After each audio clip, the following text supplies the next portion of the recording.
Good morning all of you. Please like and subscribe my channel. आज हम इतिहास का एक टॉपिक पढ़ेंगे। मध्यकालीन भारतीय इतिहास है और मध्यकालीन भारतीय इतिहास में हम लोगों ने पढ़ा था दिल्ली सल्तनत, और पिछली क्लासों में हमने पढ़ा कि दिल्ली सल्तनत पे जो 5 राजवंशों ने राज्य किया था, जिसमें आपने देखा था कि गुलाम वंश, खिलजी वंश, तुगलक वंश, सैयद वंश और लोधी वंश। उसी में से तीसरे वंश के विषय में हम पढ़ रहे हैं, तुगलक वंश। और तुगलक वंश की पिछली क्लासों में हमने तुगलक वंश के संस्थापक गयासुद्दीन तुगलक, फिरोज और मोहम्मद बिन तुगलक के विषय में पढ़ा था। और आज की क्लास ये तुगलक वंश से संबंधित तीसरी क्लास है। जो स्टूडेंट हमारे इस चैनल पर नए हैं और वो बिल्कुल पहली बार ही हमारी इस क्लास को देख रहे हैं, तो उनको ये समझ तब डेवलप होगी जब वो दिल्ली सल्तनत का इतिहास शुरू से पढ़ेंगे, यानी 1206 से इसकी शुरुआत करेंगे। और इसके लिए आप हमारे प्ले लिस्ट में जाएं, और प्ले लिस्ट में सभी वीडियो पड़े हुए हैं। तो सबसे पहले आप गुलाम वंश पढ़ें, खिलजी वंश पढ़ें, उसके बाद तुगलक वंश पढ़ें। तुगलक वंश में भी पहले गयासुद्दीन तुगलक को पढ़ें, उसके बाद मोहम्मद बिन तुगलक को पढ़ें, उसके बाद फिरोज शाह तुगलक को पढ़ें। तो आज हम पढ़ेंगे फिरोज शाह तुगलक। अब देखें कि फिरोज शाह तुगलक यह गयासुद्दीन तुगलक और मोहम्मद बिन तुगलक, तो गयासुद्दीन तुगलक का काल जो था यह 1320 से लेकर 1325 एडी था। याद होगा कि 1320 से लेकर 1325 तक ये गयासुद्दीन तुगलक का काल था। 1325 से लेकर 1351 ईस्वी तक मोहम्मद बिन तुगलक दिल्ली सल्तनत का सुल्तान रहता है। मोहम्मद बिन तुगलक, जब आपने देखा पिछली क्लासों में कि जब सिंध विजय के लिए जा रहा था, उसी क्रम में रास्ते में ही थट्टा नामक जगह पर उसकी मृत्यु हो जाती है। उसकी मृत्यु के बाद दिल्ली सल्तनत की गद्दी पर फिरोज शाह तुगलक बैठता है। फिरोज शाह तुगलक का टाइम पीरियड है 1351 से लेकर 1388 ईस्वी। क्लियर? अब समझ में आया कि तुगलक वंश का यह तीसरा शासक है। इसके पहले 2 शासक हुए। एक तुगलक वंश का संस्थापक, जिसे गयासुद्दीन तुगलक कहते हैं, 1320 से लेकर 1325 एडी, और दूसरा हुआ मोहम्मद बिन तुगलक, जो काफी प्रसिद्ध शासक है। उसका टाइम पीरियड है 1325 से लेकर 1351 ईस्वी। यह तुगलक वंश का जो है तीसरा महत्वपूर्ण शासक है, जिसे फिरोज शाह तुगलक कहते हैं। यह 1351 से लेकर 1388 ईस्वी तक यह दिल्ली का सुल्तान रहता है। क्लियर हुआ? अब देखें कि यह जब गद्दी पर बैठा तो काफी विपरीत परिस्थितियों में यह गद्दी पर बैठा है। आपने देखा था कि मोहम्मद बिन तुगलक जो करता था, वह जो भी योजना लाता था वह असफल हो जाती थी, और इस पे मोहम्मद बिन तुगलक पे काफी दबाव है सत्ता को संभालने की, और दबाव में ही वह सुल्तान पूरी जिंदगी काटता रहा। अंततोगत्वा वह मृत्यु को प्राप्त हो गया। उसकी मृत्यु की प्राप्ति पर आपने देखा था, इतिहासकार बदायूनी कहता है कि सुल्तान को जनता से और जनता को सुल्तान से मुक्ति मिल जाती है। उसके सभी प्रयोग असफल रहते हैं। फिरोज शाह तुगलक ने देखा है कि कैसे मुस्लिम रूल से हटकर उलेमाओं की बातों को न मानते हुए मोहम्मद बिन तुगलक जब सत्ता पर रहता है और शासन व्यवस्था को संचालित करता है, मौलवी और मुल्लाओं को दरकिनार करते हुए, तो कितनी दिक्कतें होती है। इस्लामिक कानूनों का पालन नहीं करने से मोहम्मद बिन तुगलक को कितनी दिक्कत होती है। एक हिंदू रियाया उसे सपोर्ट नहीं कर रही है, और दूसरी तरफ मुस्लिम रियाया भी उसे सपोर्ट नहीं कर रही है। मौलवियों की तरफ से सपोर्ट नहीं मिल रहा है, विद्वान मुस्लिम वर्ग की तरफ से सपोर्ट नहीं मिल रहा है, और यह सुल्तान अपनी योजनाओं में उलझ कर रह जाता है। फिरोज शाह तुगलक आते ही अपने को मुस्लिम सुल्तान साबित करने के लिए लगभग 24 तरह के अन्य कर थे जो काफी कष्टदायक, जनता के लिए काफी कष्टदायक थे। उन सभी करों को खत्म कर देता है। ये 24 कर थे, इन सभी जिसे अन्य सुल्तानों ने लगा रखा था, इसे खत्म करता है। इसके बाद केवल इस्लामिक मान्यता के अनुसार इस्लाम में का जो कानून है वह शरीयत, हदीस, इज्मा और कयासों के आधार पर चलता है, कुरान के आधार पर चलता है। तो उसने इस्लाम में मान्य 4 करों को ही अपने साम्राज्य में लागू किया। ये 4 कर हैं, जजिया, जकात, खम्स, खराज। पिछली क्लासों में आप लोगों को मैंने बता रखा है कि जजिया क्या है। एक बार थोड़ा सा फिर से प्रकाश डाल देते हैं कि जजिया मुस्लिम शासक अपने साम्राज्य की गैर मुस्लिम रियाया, यानी कि जो गैर धर्म की मुस्लिम जो जनता है, मुस्लिम धर्म से इतर धर्म की जो जनता है, उससे उसकी सुरक्षा के लिए एक टैक्स लेता है, जिसे क्या कहते हैं, जजिया कहते हैं। यानी मुस्लिम सुल्तान कहता है कि आप गैर धर्म की रियाया हैं और आप हमारे राज्य में रहते हैं और आपकी सुरक्षा की गारंटी जो है हमारी है। और यदि आप जब तक हमें जजिया रूप में एक टैक्स नहीं देंगे, तब तक हम आपकी सुरक्षा के लिए पुलिस व्यवस्था या अन्य तरह की न्यायिक व्यवस्थाएं कैसे संचालित कर पाएंगे। इसलिए हमारी स्टेट में आप रह रहे हैं और गैर धर्म की रियाया हैं, इसलिए आपको एक टैक्स देना होगा, एक कर देना होगा, जिसे हम जजिया कहते हैं। आपको पिछली क्लासों में हमने बता रखा है कि भारत में पहली बार जजिया भारत के उत्तर पश्चिम प्रांत सिंध प्रांत में मोहम्मद बिन कासिम द्वारा 712 ईस्वी में लगाया जाता है। उसके पहले भारत में जजिया नामक कोई कर जनता से नहीं वसूल किया जाता था, क्योंकि 712 से पहले भारत में मुस्लिम राज्य भारत में था ही नहीं, तो इसलिए जजिया का कोई प्रश्न ही नहीं होता।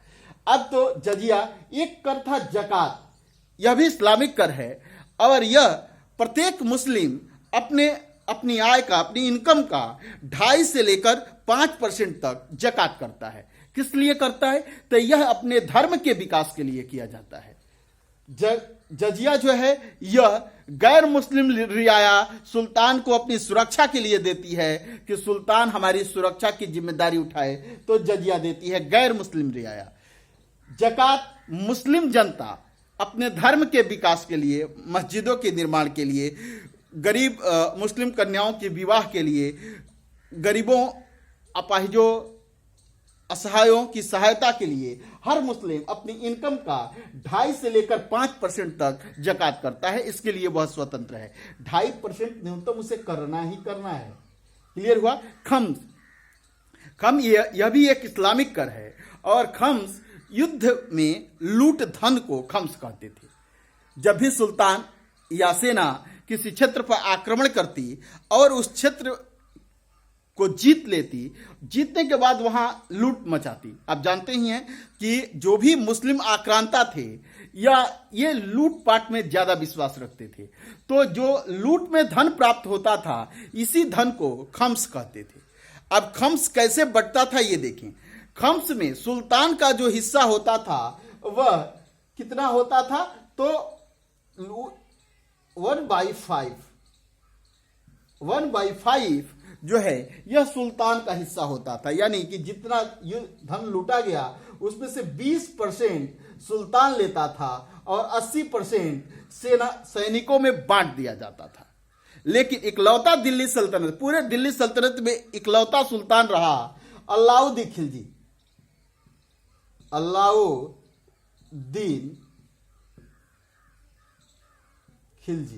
अलाउद्दीन खिलजी के विषय में आप जानते हैं कि इसने खम्स को उलट दिया। 80% सुल्तान के खजाने में जमा होता था और मात्र 20% सैनिकों में इसे बांटा जाता था। क्लियर हुआ? आपको समझ में आया कि जजिया क्या है, जकात क्या है, खम्स क्या है। खराज जो है यह भू राजस्व, यह इस्लामिक मान्यता के अनुसार भू राजस्व को खराज कहते हैं। और भू राजस्व यानी भूमि से जो इनकम प्राप्त होता था उसे खराज कहते थे। क्लियर हुआ? ज्यादातर जो है सल्तनत काल में भू राजस्व खराज की दर 1/3 रही। ज्यादातर खराज की दर 1/3 रही, लेकिन जैसे अलाउद्दीन खिलजी ने 1/2 लिया। कितना लिया? 1/2। और इसी में आपने देखा कि गियासुद्दीन तुगलक कहता है कि 1/3 से धीरे धीरे इसे बढ़ाकर हम 1/2 कर देंगे। इसमें देखा मोहम्मद बिन तुगलक केवल दोआब क्षेत्र से 1/2 टैक्स वसूल करने का प्रयास करता है। तो आपने ये देखा कि फिरोज शाह तुगलक ने सभी 24 तरह के करों को समाप्त किया और इस्लाम के अनुसार, इस्लाम की इस्लाम धर्म में मान्यता प्राप्त 4 करों को लागू किया अपने स्टेट में, जिसे जजिया, जकात, खम्स और खराज के नाम से जानते हैं। अब देखें कि दिल्ली सल्तनत का कोई भी सुल्तान ब्राह्मणों, गरीबों, अपाहिजों, विधवाओं से जजिया कर नहीं वसूल करता था। लेकिन फिरोज शाह तुगलक दिल्ली सल्तनत का इकलौता यह सुल्तान है जिसने ब्राह्मणों से जजिया वसूल करने का प्रयास किया था, और इसने पहली बार ब्राह्मणों से जजिया वसूल किया। बार बार प्रश्न पूछे जाते हैं कि दिल्ली सल्तनत का वह कौन सा सुल्तान है जिसने पहली बार ब्राह्मणों से जजिया वसूल किया। तो ब्राह्मणों से जजिया पहली बार वसूल करने का काम कौन करता है? फिरोज शाह तुगलक। अब याद रखेंगे, ब्राह्मण, विधवा, अपाहिज, बीमार, लाचार, गरीब, ये सभी जजिया से बाहर थे। क्लियर हुआ? लेकिन केवल इकलौता फिरोज शाह तुगलक है जो ब्राह्मणों से भी जजिया वसूल करता है। क्लियर हुआ? अब फिरोज शाह तुगलक इतिहास में प्राचीन काल में आपने देखा था कि नंद वंश का शासक महापद्मनंद ने पहली बार इतिहास में नहरों के निर्माण करने की परंपरा शुरू की थी। आगे चलकर मौर्य वंश के शासकों ने भी नहरों का निर्माण किया, जिसका प्रमाण महापद्मनंद द्वारा नहर निर्माण का प्रमाण खारवेल के हाथी गुफा अभिलेख से हम लोगों ने पढ़ा था। इसके बाद हमने देखा कि मोहम्मद बिन तुगलक वंश का एक सुल्तान हुआ गियासुद्दीन तुगलक, और इसने सिंचाई के लिए काफी अधिक व्यवस्थाएं की, प्रयास किया। फिरोज शाह तुगलक सर्वाधिक नहर निर्माण करने वाला, जनता के, किसानों के हित में सिंचाई के लिए, जिससे कि उनका उत्पादन जो है काफी उत्पादन में सुधार हो, इसके लिए उसने सिंचाई की व्यवस्था की। बड़ी बड़ी 5 नहरों का निर्माण कराया है यह सुल्तान। छोटी तो कई सारी नहरों का निर्माण किया, बड़े बड़े 5 नहरों का निर्माण करता है। और यह सुल्तान सिंचाई के लिए एक टैक्स वसूल करता है जनता से, जिसे सिंचाई कर कहते हैं। हक ए सर्व नामक सिंचाई कर है। हक ए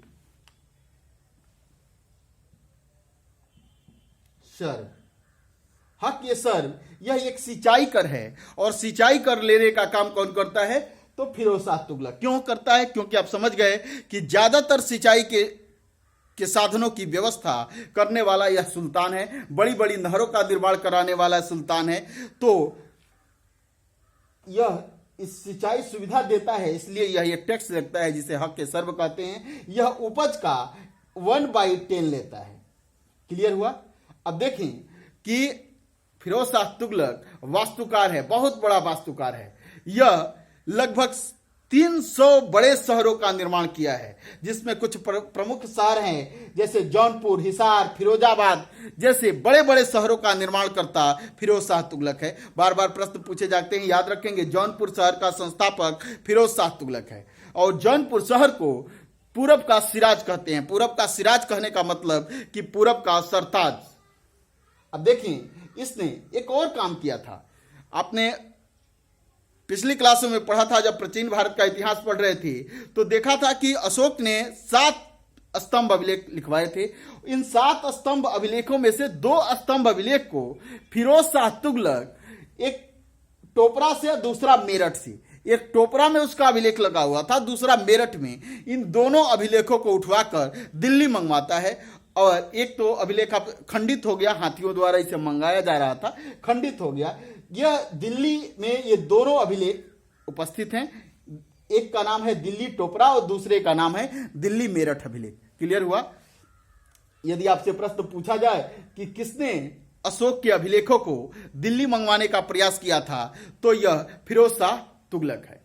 इसके बाद देखें कि फिरोज शाह तुगलक ने, अब देखेंगे कि फिरोज शाह तुगलक एक विभाग की स्थापना करता है, दीवान ए खैरात। यह दीवान ए खैरात दान विभाग है। दान देने में भी काफी जो है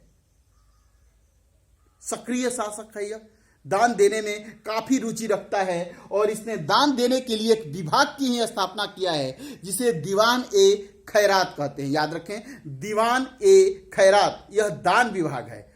अक्सर लोग कहते भी हैं कि क्या यह खैरात की चीज है। खैरात मीन्स कि जिसका जो फ्री में मिला हो, दान में मिला हो।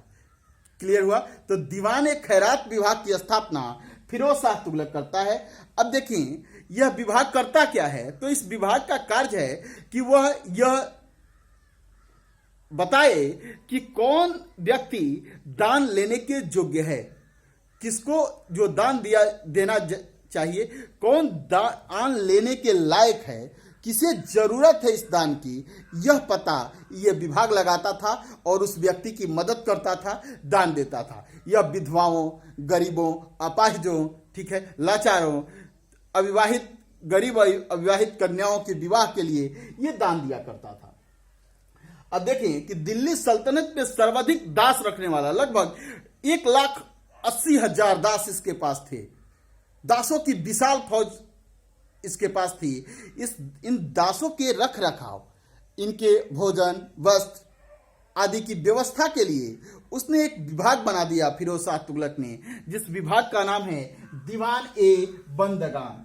दीवान ए बंदगान यह कैसा विभाग है, तो यह दान विभाग, सॉरी यह जो है यह कैसा विभाग है, तो यह दासों का विभाग है, दीवान ए बंदगान। दीवान ए खैरात कैसा विभाग है, तो यह विभाग जो है दान विभाग है। क्लियर, ये समझ में आया। इसके बाद से एक विद्वान, दो विद्वानों का ये संरक्षक है, तारीख फिरोज शाही एक पुस्तक है और इसके लेखक जो हैं इनका नाम है जियाउद्दीन बर्नी। तो जियाउद्दीन बर्नी जो है फिरोज शाह तुगलक के दरबार में रहते थे। जियाउद्दीन बर्नी और फिरोज के बीच भी कुछ तकरारें हुई और फिरोज शाह तुगलक इन्हें बंदी बनाकर कारागार में डाल देता है। इसने तारीख फिरोज शाही तो जो पुस्तक लिखी, यह फिरोज शाह तुगलक को प्रसन्न करने का काम करते हैं। प्रारंभिक दौरों में जब जियाउद्दीन बर्नी तारीख फिरोज शाही लिख रहे हैं तो ऐसा लगता है कि यह सुल्तान को अपने ओर लुभाने का कार्य कर रहे हैं, लेकिन यह एक काफी आलोचक और जो है खरा राइटर है, लिखने वाला है, यह खड़ा खड़ा बोलने वाला व्यक्ति है। तारीख फिरोज शाही में फिर आगे जब चलते हैं तो ऐसे लगता है कि जियाउद्दीन बर्नी को लगने लगा है कि फिरोज अब मुझे कैद से मुक्त नहीं करेगा। ऐसे लगता है कि जब फिरोज पर यह लिख रहा है तो अपनी कलम में तेजाब रूपी स्याही भर रखा है, काफी फिरोज की आलोचना करता है। और तारीख फिरोज शाही पुस्तक दिल्ली सल्तनत के इतिहास को जानने के लिए एक काफी महत्वपूर्ण पुस्तक है। तो आप याद रखेंगे कि तारीख फिरोज शाही का लेखक जियाउद्दीन बर्नी जो है किसके संरक्षण में था, फिरोज शाह तुगलक के। शमशेर सिराज अफीफ ये भी एक इतिहासकार हैं, काफी विद्वान व्यक्ति हैं। तो शमशेर सिराज अफीफ भी किसके दरबार में हैं, फिरोज शाह तुगलक के। अब देखिए फुतुहात ए फिरोज शाही, फुतुहात ए फिरोज, जब भी फुतुहात ए आए इसका अर्थ है आत्मकथा। तो इसने फिरोज शाह तुगलक ने एक आत्मकथा लिखी है जिसे इतिहास में फुतुहात ए फिरोज शाही नाम से जानते हैं। खाने जहां तेलंगानी ये बहुत प्रसिद्ध व्यक्ति हैं और इनका मकबरा इतिहास में अद्वितीय है। दिल्ली सल्तनत में क्या यह पूरे विश्व में, समकालीन दौर के पूरे विश्व में जो है अपनी वास्तु कला के लिए, अपनी कला विशिष्टता के लिए काफी प्रसिद्ध मकबरा है। और इसका निर्माण भी खाने जहां तेलंगानी का मकबरा किसके काल में बना था, तो फिरोज शाह तुगलक के। अब देखें कि दो तरह के सिक्के चलाए, एक का नाम है अधा और दूसरे का नाम है विखा। अधा और विखा नामक दो सिक्के चलाता है फिरोज शाह तुगलक। आपने पिछली क्लासों में देखा ही था कि चांदी का काफी दबाव है, चांदी की कमी हो गई है सल्तनत काल में मोहम्मद बिन तुगलक के समय में, और उसने इस कमी को पाटने के लिए सांकेतिक मुद्रा का चलन किया था। चांदी की काफी कमी है, इसलिए इसने मिश्रित सिक्का चलाया। चांदी और तांबे का मिश्रण करके अधा और विखा नामक सिक्के का प्रचलन किसने किया, फिरोज शाह तुगलक ने। याद रखेंगे, अधा और विखा नामक सिक्कों का प्रचलन इसने किया है। फिरोज शाह कोटला जो दुर्ग है, फिरोज शाह कोटला दुर्ग का निर्माण करता फिरोज शाह तुगलक है। यह एक अच्छा वास्तुकार भी है, वास्तु कला के विकास में भी इसका काफी यह दिलचस्पी रखता है। अब देखिए कुछ प्रमुख बंदरगाह हैं जो अभी तक के सुल्तान जो इतने हम लोगों ने पढ़े हैं उन लोगों द्वारा ये स्थापित हैं। आप जानते हैं दीवान ए बंदगान, यह दास विभाग है। कैसा विभाग है, यह दास विभाग है। और इस दास विभाग की स्थापना किसने की है? तो फिरोज ने की है। फिरोज यानी फिरोज शाह तुगलक। दीवान ए खैरात, यह कैसा विभाग है? तो यह दान विभाग है, दान विभाग है। और इस विभाग की स्थापना किसने की है? तो फिरोज शाह तुगलक ने की है। एक और विभाग है दीवान ए इश्तिहार, यह पत्राचार विभाग है। और इस दीवान ए इश्तिहार विभाग का पत्राचार, इसकी स्थापना फिरोज ने की है। अब एक विभाग है दीवान ए अर्ज, यह सैन्य विभाग है। कैसा विभाग है? दीवान ए अर्ज सैन्य विभाग है। और इस विभाग की स्थापना किसने की है? बलबन ने की है। इसके बाद एक विभाग है दीवान ए कोही, दीवान ए कोही। और दीवान ए कोही कृषि विभाग है। और इस विभाग की स्थापना जो है मोहम्मद बिन तुगलक ने किया है।